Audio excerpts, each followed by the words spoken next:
강해로 보고 있는데요. 2장 11절부터 말씀은 구원받은 성도는 어떤 삶을 살아야 하는가, 특별히 관계에 있어서 왕과 총독에 대해서, 주인에 대해서에 대한 말씀을 지난달에 나누었고요. 오늘은 이제 남편과 아내에 대해서 어떻게 대해야 하는지를 오늘 이 말씀이 전하고 있습니다. 이 왕과 총독이나 또 주인, 요즘으로 치면 직장 상사에 대한 이런 내용은 부담이 좀 덜 될 수도 있는데, 아내 된 여러분들에게 오늘 아내들아 이렇게 하는 말씀은 조금 더 부담이, 읽는 입장에서는 부담이 되지 않을까 싶습니다. 제가 지난주에 이제 저희 작년 1팀 말레이시아 페낭으로 비전 트립 다녀왔는데요. 거의 그 페낭에서 제가 그 무슬림 사역하시는 선생님을 개인적으로 좀 만나볼 기회가 있었습니다.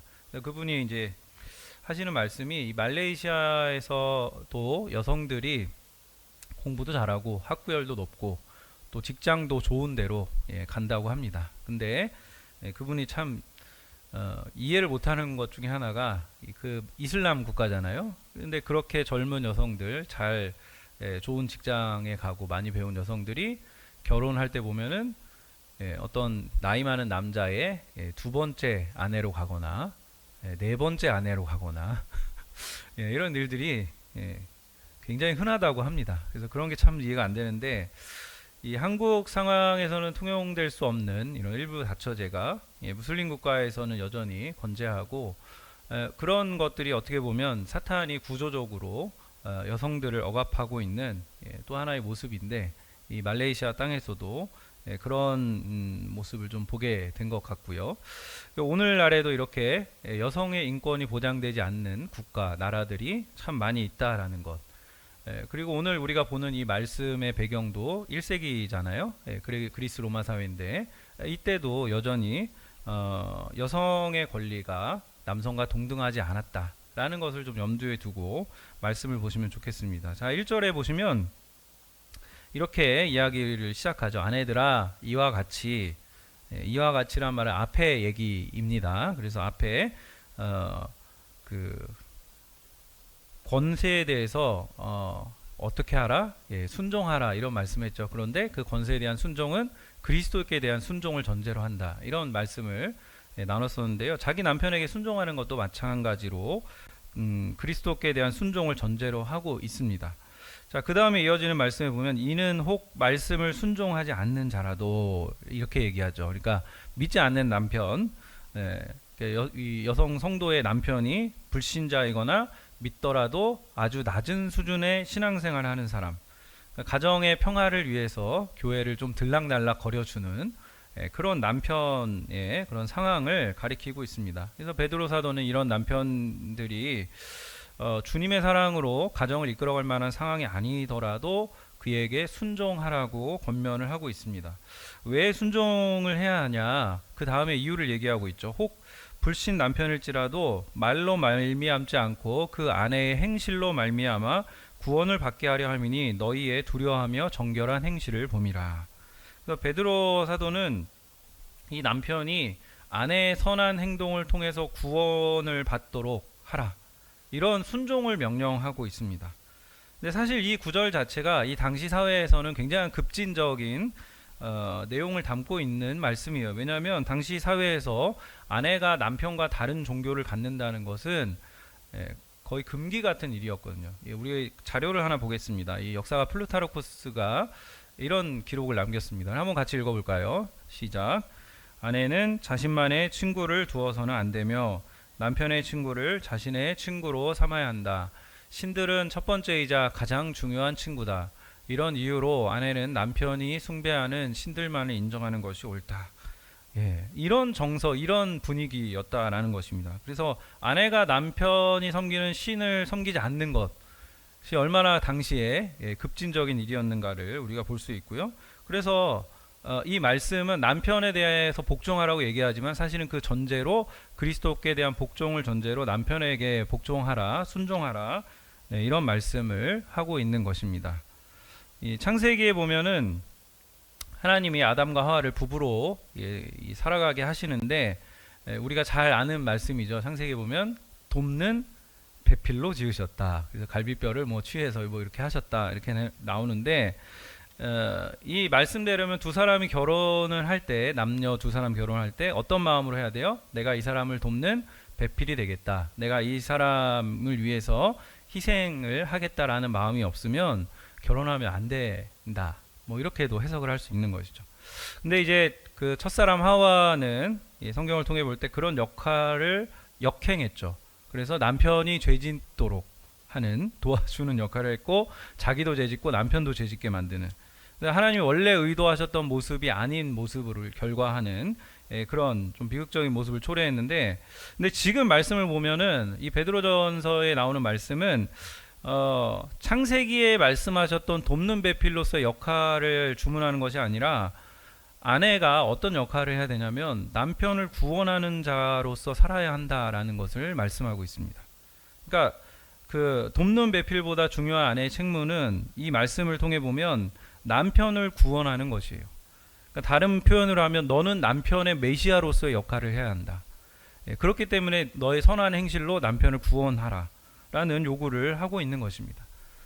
우리 남편을 그냥 두면 죄짓고 심판받을 수밖에 없는 그런 남편인데, 하나님이 너를 부르신 것은 그 남편을 죽을 수밖에 없는, 심판받을 수밖에 없는 남편을 구원하는 역할을 하는 사람이 되라고 부르셨다라는 것입니다. 하나님이 이것을 위해 너를 이 자리로 부르셨다.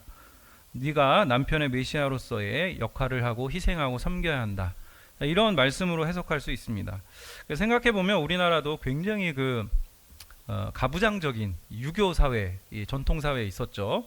그래서 우리 뭐 여기 계신 권사님들, 또 연배가 좀 있으신 분들은 그게 참 잘 와닿으실 거예요. 우리 어머니 세대, 우리 부모님 세대가 참 오랜 시간을 남성들의 억압과 폭력과 그런 것들을 잘 참고 우리 한국 사회가 유지돼 왔다라는 측면이 그 사회학적으로도 이런 부분들이 타당하다라고 우리가 볼 수 있고요.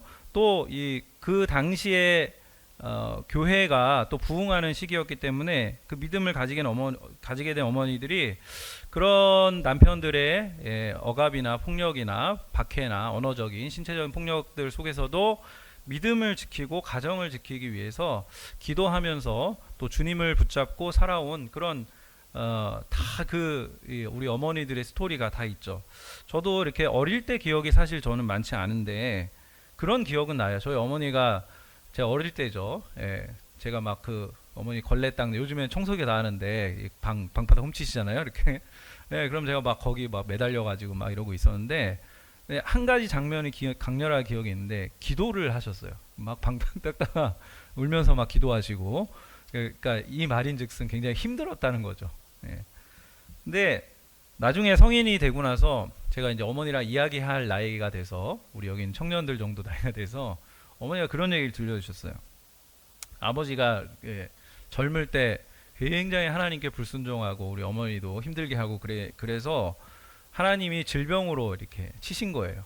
그래서 몸에 이제 질병이 왔었는데, 근데 그런 과정을 통해서 아버지가 다시 회개하고 하나님께 돌아오게 됐는데, 놀랍게도 그 질병이 깨끗하게 그 이후로 증상이 없어졌다. 이런 이야기를 하셨어요. 근데 비단 뭐 저희 가정에만 이런 일들이 일어난 것은 아닐 것입니다. 여러 그 가정마다 다 사연 없는 가정이 없는데, 그런 과정들 속에서 여성들이 특별히 더 많이 참고 인내했더니 가정이 지켜지고 그 자녀들이 믿음을 가지게 되고 남편들도 돌아오게 되고, 그래서 우리 한국교회가 어떻게 보면 그런 부흥의 시기, 좋았던 시기를 경험했던 건지 모르겠습니다. 물론 여기 계신 분들 중에 이제 부부가 함께 신앙생활하는 분들도 계십니다. 하지만 여전히 남편이 잘 믿지 않고 또 신앙에 분투를 하고 계신 분들이 여전히 있어요. 그래서 현실적으로 생각해 보면 교회 안에 신실하고 좋은 형제가 많습니까? 자매가 많습니까? 자매가 훨씬 많습니다. 제가 전에 말씀드렸지만 1세기 교회 당시에도 여성 그리스도인 수가 훨씬 많았고 지금도 교회 안에는 여성들이 많죠. 그래서 대학부 공동체나 청년부 공동체에 보면은 자매들이 훨씬 많기 때문에 이 말은 결과적으로 자매들 중에 다수는 불신 남편과 결혼할 확률이 높다. 예. 그 믿음이 있는 형제를 만나서 결혼하면 좋은 건데 그렇지 않을 확률이 더 많은 거죠. 숫자적인 어떤 비율로 볼 때. 이렇게 그 불신자 남편과 믿지 않는 남편과 결혼을 해야 될 때 바울의 어떤 의견대로라면 내가 이 사람과 결혼해서 또 베드로 의견에 부합해서 내가 이 사람 구원하기 위해 순종하겠다. 남편을 구원하는 메시아적 사명을 감당하겠다. 이런 마음이 있으면 결혼을 해도 좋다고 봅니다. 현실적인 거죠. 예. 옛날에는 막 직분자 자녀가 그 불신자 청년하고 결혼하면 주례도 안 해준다 그러고 막 그런 시대도 있었어요. 근데 지금 뭐 그거는 조금 불합리한 것 같은데 이제 그런 그 어떤 그 돕는 배필 뭐 성경이 말하고 있는 아니면은 구원자로서의 사명 이런 마음들을 가지고 결혼해도 사실 힘들이기 때문에 그렇지 않다라면 바울이 고린도전서 7장에서 그러면 독신도 낫다. 근데 여기서 말하는 독신은 주님을 위한 독신이지 자기를 위한 비혼은 아닙니다. 그죠? 그래서 이 내가 남편을 구원하겠다, 남편을 향한 구원의 메시아적 어떤 그런 사명을 감당하겠다. 이렇게 해서 결혼을 합니다. 아마 여기 계신 분들 중에 어떤 분들은 그런 결심을 가지고 결혼하셨는지도 몰라요. 근데 결혼하고 어떻게 됩니까? 물론 이제 남편이 무지하게 착해서 교회를 나오는 사례도 간혹 있는데 그 무지하게 착한 남편 아주 극소수고 대부분의 남편들이 수십 년이 걸려도 교회에 나오지 않거나 여전히 강팍하거나 그런 분들이 많이 있죠. 그래서 베드로 사도는 지금 이 초기 교회에 처음 예수를 믿었잖아요. 예수님 십자가에 못 박히시고 부활하시고 얼마 안 돼서 예수의 증언을 들은 사람들이 믿기 시작했는데 얼마 안 되는데 이 여인들 믿었는데 당연히 남편들이 어떤 사람들이에요? 다 믿지 않는 사람들이겠죠. 이제 그런 상황 속에서 아내들에게 이런 지금 사명이 있다라고 얘기하는 거예요. 복음을 위한 직분을 하나님 맡기셨기 때문에 여러분에게 하나님 맡기신 이 직분을 감당하라고 권면을 하고 있습니다. 그래서 남편의 신을 섬기는 것이 아니라 그리스도를 섬기는 상황이 됐기 때문에 말씀을 순종하지 않는 남편에게도 남편에게 순종할 것을 권면하는 것이죠. 자, 다음으로 3절에서 6절에 보시면 남편에게 어떻게 해야 되는지에 대해서 또 이어서 더 설명을 하고 있습니다. 자, 먼저 3절과 4절인데요. 한번 같이 3절 4절 다시 한번 읽어보겠습니다. 시작. 너희가 꾸미는 것은 머리를 꾸미고 차고 아름다운 옷을 입는 외모로 하지 말고 오직 마음에 숨은 사람을 온유하고 안정한 심령에 썩지 아니할 것으로 하라. 이는 하나님 앞에 값진 것이니라. 어려운 말 같은데 어렵지 않은 말입니다. 그러니까 보이는 부분도 신경 써야 되지만 보이지 않는 부분이 사실은 본질적이라는 말입니다. 그러니까 예나 지금이나 인간은 누구나 아름다움에 대한 욕망을 가지고 있죠.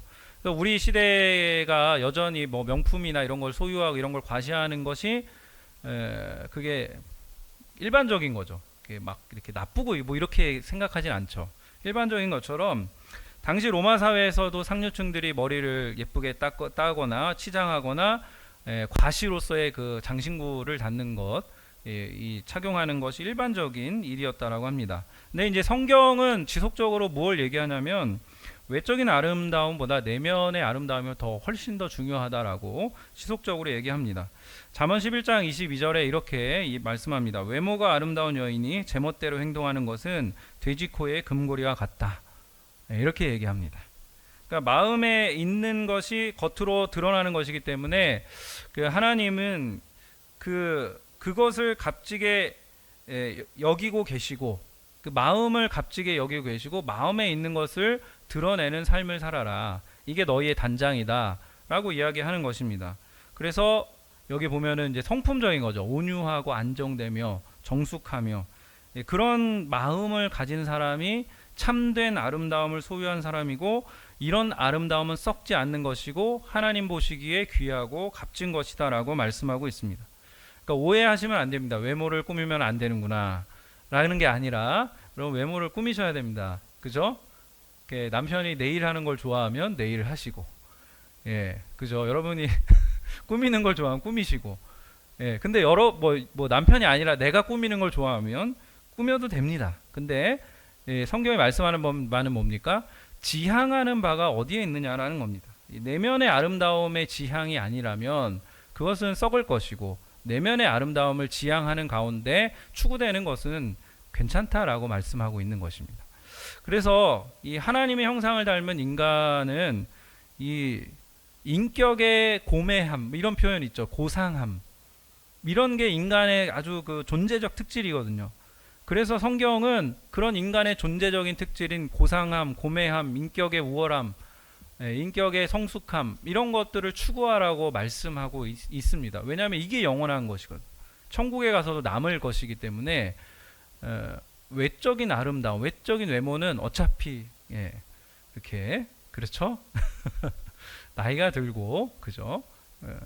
우리가 노화가 일어나면 그런 것들은 그렇게 빛나던 것도 빛나지 않게 되는. 하지만 우리가 내면으로 다져진 어떤 인격이나 언행이나 그런 모든 것들은 여러분이 연배가 이렇게 점점 차오를수록 훨씬 더 아름다움이 돋보이게 되는. 그래서 외적인 꾸밈의 아름다움이 아니라 내면의 아름다움이 외적으로 드러나는, 그것을 지향하는 여성이 되라고 지금 오늘 본문이 말씀하고 있습니다. 자, 5절 6절에서 베드로가 지금 사라 예를 들고 있는데요.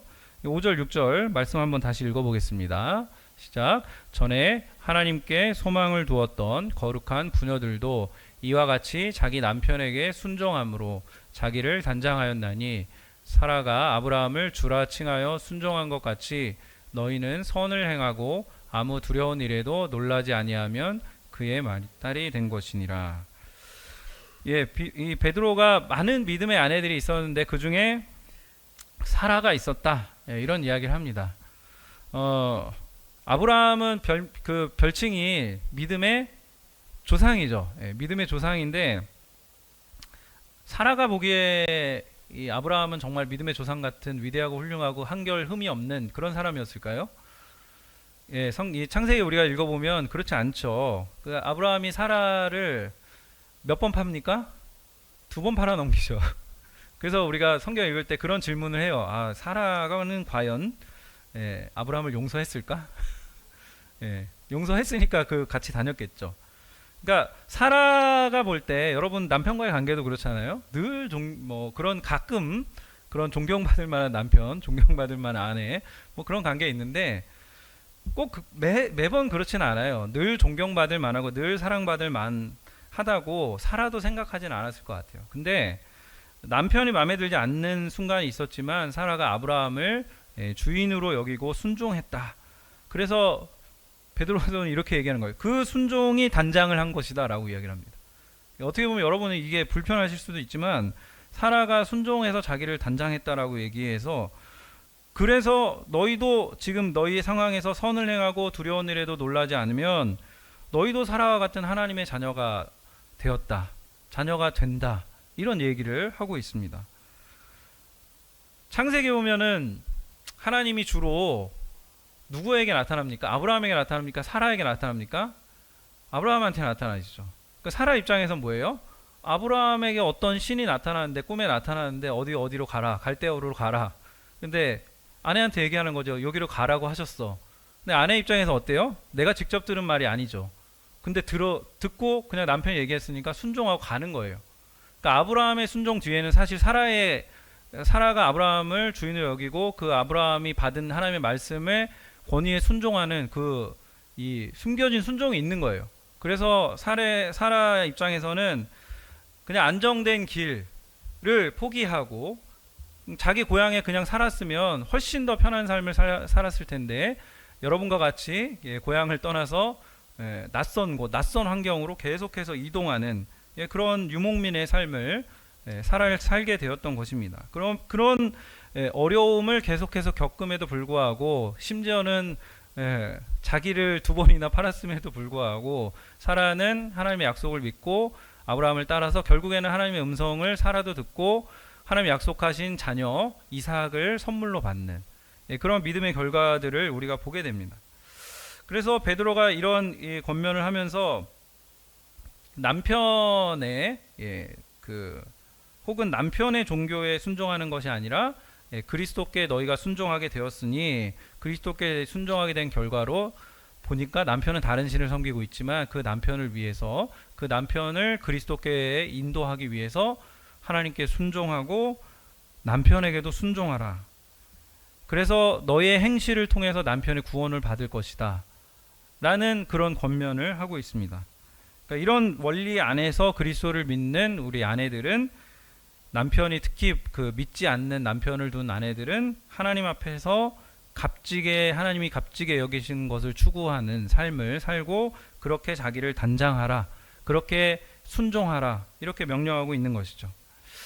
자, 그래서 여러분도 마찬가지입니다. 남편이 늘 존경스럽고 사랑할 만해서 사랑하는 것이 아니라 부족하고 모자라 보이고 속 터지게 해도 하나님이 나에게 이런 메시아적 직분을 주셨기 때문에, 하나님이 나에게 이 직분을 주셔서 나도 주님이 나를 위해서 죽어주신 것처럼 이 가정을 위해서, 남편을 위해서 사랑하며 인내하며 살겠습니다. 이런 고백으로 우리가 말씀에 순종하는 그런 과정을, 이 말씀을 묵상함을 통해서 그런 해석을 우리가 얻을 수 있습니다. 그러니까 그 예수님 믿는다고 해서 지금도 여전히 아내를 박해하는 남편들이 있죠. 또 박해까지는 아니어도 이 아내 된 여러분을 긴장하게 만들고 때로는 눈치를 주고 때로는 구박도 하고 그런 남편들이 여전히 있습니다. 근데 그런 남편을 구하기 위해서 하나님이 누굴 보내셨다? 나를 이 사람에게로, 우리 가정에게로 보내셨다 라는 것을 인정하라는 것입니다. 그래서 주님을 섬기면서 남편에게 순종하면 하나님이 사라를 인정하신 것처럼 우리도 하나님의 딸이라 여겨주시고, 우리로 하여금 끝까지 이 하나님이 시작해 하신 이 여정을, 이 가정의 생활을 끝까지 이겨내게 하실 힘을 주실 것이다 라는 믿음을 가지고 여러분이 포기하지 않는 믿음으로 오늘도 살아가셨으면 좋겠습니다. 자, 마지막으로 7절입니다. 불공평하게 아내들에 대한 권면이 이렇게 많은데 남편 구조는 하나밖에 없냐? 네, 이게 그 베드로 사도가 좀 약자적 입장에 있는 분들이, 특히 하인들이나 아내들이 훨씬 약자이기 때문에 그에 대한 권면을 더 많이 하고 있는 것이지, 오해는 하지 마시기 바랍니다. 남편들의 의무가 덜하다는 얘기가 아닌 것입니다. 자, 7절에 보시면 남편에 대해서 이렇게 권면하죠. 남편들아, 이와 같이 지식을 따라 너희 아내와 동거하고. 그러니까 지식을 따르라는 말은 본능이나 감정대로, 마음대로 아내를 대하지 말라, 아내를 알아가려는 노력을 해라, 이런 말씀입니다. 그래서 제 예전 기억이 정확하다라면 그 이동환 목사님이 거의 은퇴할 때 다 되셔가지고 이런 얘기를 하셨다 그래요, 설교 때. 내가 은퇴할 때가 되니까 이제야 아내를 알 것 같다 라고 하셨는데, 집에 가서 그렇게 혼나셨대요. 당신이 날 뭘 하냐고. 그래서 저도 이렇게 결혼 14년 차인데 아직도 멀었다, 아직도 잘 모른다 라는 생각을 종종 하거든요. 그러니까 한 사람을 알아간다는 것이 얼마나 어려운 것인가를 우리가 어떤 과정을 통해서 알게 되는 거예요? 가정 생활을 통해서 알게 되는 것이죠. 그래서 우리 남편들은, 남성들 여기 몇 분 계신데 대부분 목회자인데, 남편들은 아내를 알아가려는 노력과 함께 어떻게 하라? 지식 안에서 동거하라. 그죠? 왜 이런 동거하라는 말을 했을까요? 당시에 아내가 훨씬 사회적인 약자였기 때문에 아내를 때리지 말고 아내를 인격적으로 대하라, 그리고 아내랑 동거해라, 이런 말씀으로도 우리가 받을 수가 있습니다. 자, 두 번째로 명령하는 것은 그를 더 연약한 그릇이요 또 생명의 은혜를 함께 이어받을 자로 알아서 귀히 여기라. 연약한 그릇이라는 말이, 이 해석은 여러 가지예요. 신체적인 부분인지 정신적인 부분인지 감정적인 부분인지, 이 견해는 여러 가지인데 아마도 당시의 사회적 상황에서 이 육체적인 학대나 언어적인 학대를 통해서 아내가 위협받을 수 있는 상황을 염두에 두고 이런 말씀을 하고 있는 것으로 보입니다. 그러니까 아내가 더 연약해 보이는 상황에서, 혹은 남편이 아내를 학대할 수도 있는 상황 속에서 아내를 생명의 은혜를 이어받을 자로 알고, 동등하다는 얘기예요. 동등한 존재로 여기고 귀히 여기라고 명령하고 있습니다. 그래야 뭐가 안 막힌다? 너희 기도가 막히지 않는다. 그러니까 그러니까 여기 남편들은 믿는 사람이고 기도를 한다는 것을 전제하고 말씀하는 것이죠. 여러분 목회자들도 부부간에 다툴까요? 안 다툴까요? 다투죠, 그죠? 근데 언제 다투는 게 제일 힘들까요? 주일 아침에 설교하기 전에 다투는 게 제일 힘듭니다. 죽을 맛입니다. 설교하기 전에 다투고 올라가면 설교는 해야 되는데 이게 그 목회 사역은 인격과 관련된 거라 그런 상황에서 올라와서 설교하는 거 굉장히 힘들어요. 하지만 사명이기 때문에 그럼에도 불구하고 해야 되거든요. 근데 잘 막혀서 사실 그렇게 하면 감당은 하는데 거의 대부분 죽습니다. 이게 인격과 인격의 문제이기 때문에. 그래서 목회자들이야말로 이 말씀에 더더욱 순종해야 하고요. 불신자 남편도 마찬가지입니다. 그러니까 아내에게 함부로 대하거나 소리를 지르거나 또 심지어 폭력을 쓴다라면 마음이 불편해야 합니다. 그러니까 아내는 되게 힘든데 아내만 힘들고 자기는 괜찮아요. 편하고 아무 문제가 없다고 생각하면 남편이 군림하고 있는 상황이거나 아니면 요즘 그 심리학 용어인가요? 가스라이팅 당하거나 뭐 그런 좋지 않은 상황 가운데 있는 것입니다. 그러니까 아내가 힘들면 남편도 힘들어야 되고 남편이 힘들면 아내도 힘들어야 되고 남편이 기쁘면 아내도 기뻐야 되고 아내가 기쁘면 남편도 기쁘고 이게 정상적인 부부간의 관계죠.